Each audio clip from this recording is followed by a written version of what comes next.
What's going on, everybody? This is your WOF Outlook and discussion for Saturday, June 10th, 2023. And before we get into today's video, I hope everyone is doing well, remaining positive, and as always, staying blessed. All right, you guys, taking a look at the tropics this morning, you can see here, nothing is expected to develop within the next 7 days, you guys. We still have dry air over the tropical eastern and central Atlantic. Even as we head on westward towards the eastern and central Caribbean, this dry air still ruling the game here. We still have this tongue of moisture that extends from the deep southwest Caribbean across Jamaica and eastern Cuba and on out across the Bahamas into parts of the western Atlantic, you guys, with this unusual deep trough that we still have spinning here around the New England area, you guys. We look here across the Gulf of Mexico, still dry air. No type of development is expected anytime soon. And as well as across the Eastern Pacific, no type of development will be expected during the next 7 days. So, you guys, if you haven't done so already, be sure to subscribe so this hurricane season you guys can stay up to date as the National Hurricane Center pushes out those updates as those storms develop. I will have them here on my shorts and community sections, and I will be keeping up with the Atlantic and the Eastern Pacific. So if you love the weather and just love looking at weather updates, subscribe to your Weather on the Fly as I will have them consistently throughout this hurricane season, you guys. Now we're going to take a look here at tropical tibbets, you guys, because courtesy of tropical tibbets, looking beyond around a 7-8 day time frame. This is probably around an 8 day time frame. We're starting to get up to that 7 day frame. So we're going to see if the National Hurricane Center is going to start to mention this. But as I showed you guys yesterday, we are going to have an area of disturbed weather pile up in the Southwest Caribbean probably sometime next Thursday, you guys. And as we put this into motion here, you guys, you can see, put the GFS into motion. You can see it starts to develop a tropical storm here across the Western Caribbean, but by Sunday morning, this will be Sunday morning on June 18, it develops tropical storm Brett in the Western Caribbean, but it also has tropical storm Adrian here just south of the Mexican coastline here in the Eastern Pacific. We continue this on out here, you guys, heading on into Wednesday morning here, we get to June 21st, Wednesday morning. You can see we have the GFS has a solid major hurricane here across the eastern Gulf of Mexico here, and it does still have has the moderate to weak tropical storm Adrian here riding along the Mexican coastline here across the eastern Pacific. And as we continue this on out, you guys, you can see the GFS eventually brings this storm up towards the central Gulf Coast, you guys. But as I said yesterday, the GFS is notorious for this around this time of year. And now, as we're starting to get closer into the time frame it is supposed to be developing. And now that I see the GFS is starting to develop an Eastern Pacific system as well on its last several runs, you guys, over the 20 years of tracking these storms that I've been tracking them, if I didn't know any better, I will probably bet my bottom dollar that this system will more than likely be an Eastern Pacific storm than in Atlantic storm, but we will continue to monitor the trends, you guys. But I believe the GFS may be sniffing out tropical storm Adrian here in the Eastern Pacific and not tropical storm Brett here in the Northwest Caribbean. But as I said here at your Weather on the Fly, we will continue to monitor and keep an eye on it. You guys, we go to the European here. This to be around the same here. This around Thursday morning on June 15th. We continue the European out. You see, the European just have a lot of disturbed weather, not much going on.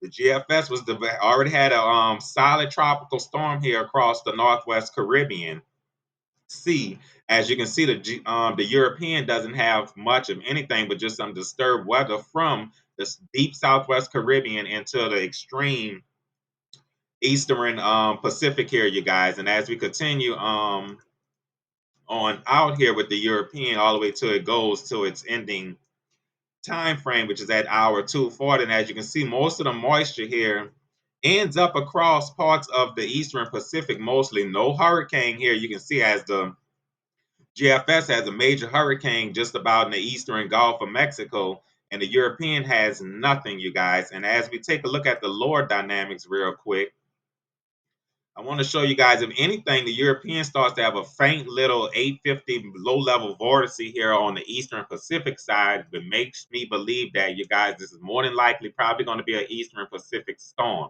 And I'm going to show you one more reason why I believe that. We're going to take a look here at the Canadian model as well. This is for Thursday morning on June 15th. You continue the Canadian run out here, you guys, and as you can see, by this time, the GFS was developing a solid tropical storm here across the Northwest Caribbean Sea. But as you can see here on the Canadian model, it has Tropical Storm Adrian here across the Eastern Pacific. And as we continue the Canadian out as far as it goes, you can see the Canadian has Adrian and then tries to almost develop another storm behind that. So you guys, right now, it's still very uncertain on what's going to happen here across the Caribbean and the Eastern Pacific. That's why if you haven't done so, make sure that you subscribe here at your Weather on the Fly. So as that picture continues to become more clear as the days move along, you will be informed here at your Weather on the Fly, you guys.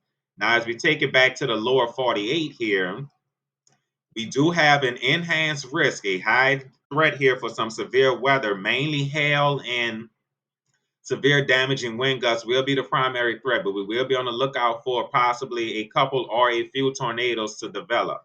Looking at the water vapor imagery, you guys, you can see we still have our dominant trough here that's funneling in those northerly winds from out of Canada here. But that upper low and trough is starting to lift out, you guys. We have another upper level system here that's off the west coast of California that's going to be funneling in here, which could bring some showers and thunderstorms across parts of the western United States.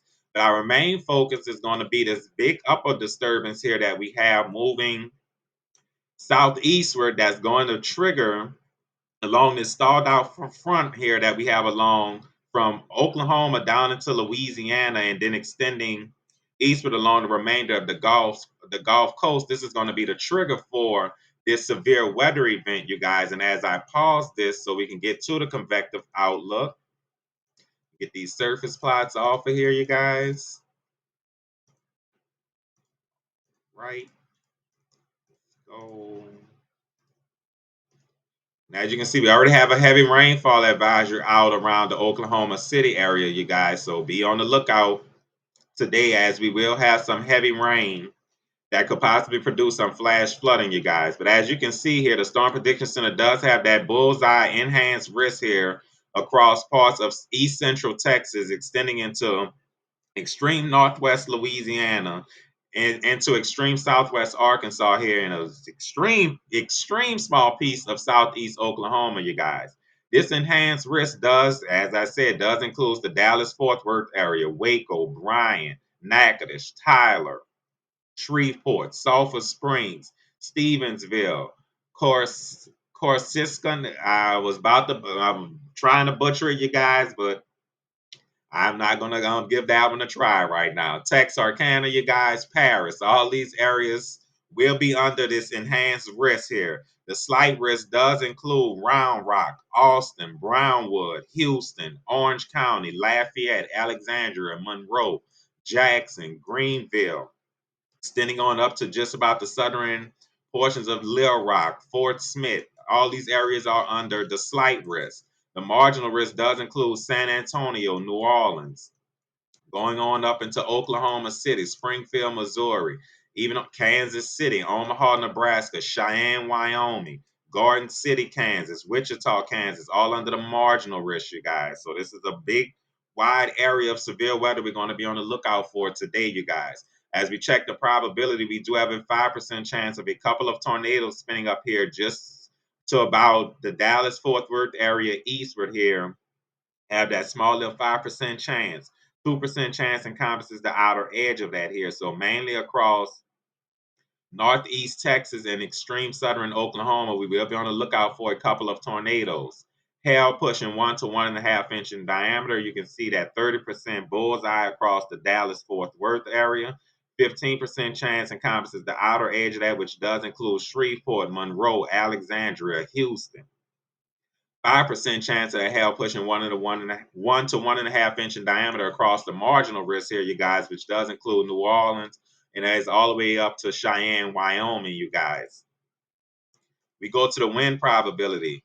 30% chance across the Dallas-Fort Worth area going into the Arklatex, northwest Louisiana. Those winds pushing 50 to 60, gusting to 70, and could maybe be even higher here, you guys. So we will be on the lookout.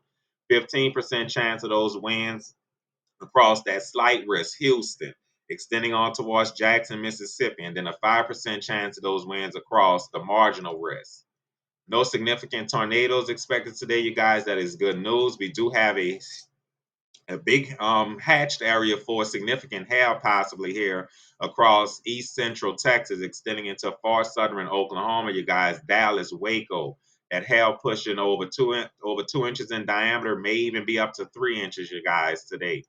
Significant wind. We will have a significant wind event here, you guys, for parts of Waco, Bryan, just to the north of Livingston, Natchitoches, Texas here, you guys. This small little area of Texas, we could have some winds exceeding 70 miles per hour, maybe pushing 80 to 85 here, you guys. So definitely we have to be on the lookout for all hazards today. As we take a look at the HRRR to see just how these storms are going to materialize throughout the next 48 hours. Right, you guys, you know we start here at 12 o'clock at your weather on the fly. And as you can see, already by noon, 12 o'clock, we're already going to have a possibly heavy sail here across the Arklatex region, extreme northeast Texas. That sail could have a potential to be producing all hazards, you guys. Look here, even a cluster of showers and thunderstorms could be possible across extreme northeast Oklahoma, going into central Arkansas, extending northward into parts of west central Missouri here, you guys. We go on to about 4 in the afternoon. All right, 4 in the afternoon, you guys, you can see we're already going to have to start having some strong cells develop across parts of southern Louisiana, the New Orleans area, extending north towards Jackson, Mississippi, and even just to the south of Memphis here along the Mississippi River, along the Mississippi-Arkansas border. Heavy clusters of showers and thunderstorms. Look at the showers and thunderstorms starting to pop here across the enhanced risk around the Dallas area as we get into late afternoon, evening, even extending up towards parts of Missouri here, you guys. Look at these heavy sails that's going to be ongoing. And then look at the swath of heavy rain that's going to be across parts of South Dakota, northern Nebraska, even parts of northern Iowa, you guys, getting into parts of southern Minnesota and extending into central Wisconsin. Could see some showers and thunderstorms as we get into the afternoon. We head around 8, 9 o'clock in the evening, you guys, and look at how the radar is going to potentially blossom here across parts of east central Texas. All these storms and cells will have the potential of producing some tornadoes, strong damaging winds, and some very large significant hail will be possible. That will be extending on into parts of southern Oklahoma. And look at the cluster of storms moving out of southern Mississippi into southern Alabama here, you guys. We'll be on the lookout for some heavy rain, possibly some isolated hail and strong gusty winds moving into Alabama later on in the evening. Look at this heavy showers and thunderstorms that could be producing some flash flooding here across parts of eastern Missouri heading into Illinois in the evening hours. As we head during the overnight, you guys, and as you can see, during the overnight, it's going to be busy, more than likely, you guys. If the HRRR is correct, we're going to have a cluster of heavy showers and possibly some rumbles of thunder here across parts of northeast Nebraska. And look here, even down across parts of east central Texas between Dallas and Houston around the Waco area, you guys. Heavy sales could still be ongoing, possibly having tornadoes, damaging winds here, you guys, during the overnight hours. Another cluster of showers and thunderstorms to be ongoing, possibly across parts of northeast Louisiana around the Monroe area, extending on into eastern Arkansas. Now, as we head on to 7 o'clock, you guys, which will segue us into convective outlook day 2. And as you can see, for Sunday, we have that bullseye slight risk across parts of the mid-Mississippi Valley, which does include the majority of Arkansas, northern Mississippi, northwest Alabama, just about much of west central Tennessee here, you guys, west central Kentucky, and extreme southeast Missouri, you guys. The marginal risk does include the Dallas-Fort Worth, and even extending as far northeast as Cincinnati, Ohio, you guys. As we check the probability for Sunday's threat, we do have a 2% chance of tornadoes possibly spinning up here around the Memphis area and the Boot Hill vicinity of southeast Missouri, you guys. Hail pushing 1 to 1.5 inch in diameter will be across the slight risk area, which does include Memphis, Little Rock, extending on into Nashville, and getting into parts of Kentucky and extreme southern Illinois. We go to the wind probability, the same across that slight risk, 15% chance of those winds pushing 50 to 60, gusting to 70. No significant tornadoes, that's good news. No significant hail as of right now, or no significant wind. So, you guys, that's always good news when we don't have no significant events expected. But as you can see, around 7 a.m., as we continue to HRRR out, heavy showers and thunderstorms will be ongoing across parts of southern central Missouri, getting on into the Memphis area, central Tennessee, northern Alabama, Kentucky here, central extending into parts of eastern Kentucky. Some heavy showers and thunderstorms could be ongoing. Look at this swath of rain here across parts of central and northern Illinois around the Chicago area, you guys.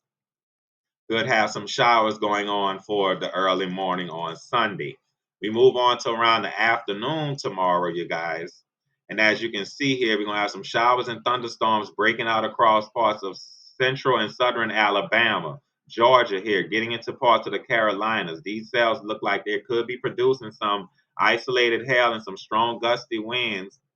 Looking at the intensity here, these cells, you guys, and even up across parts of the Memphis area, we may still have some strong showers and maybe some thunderstorms capable of that hail, damaging winds, and a few tornadoes.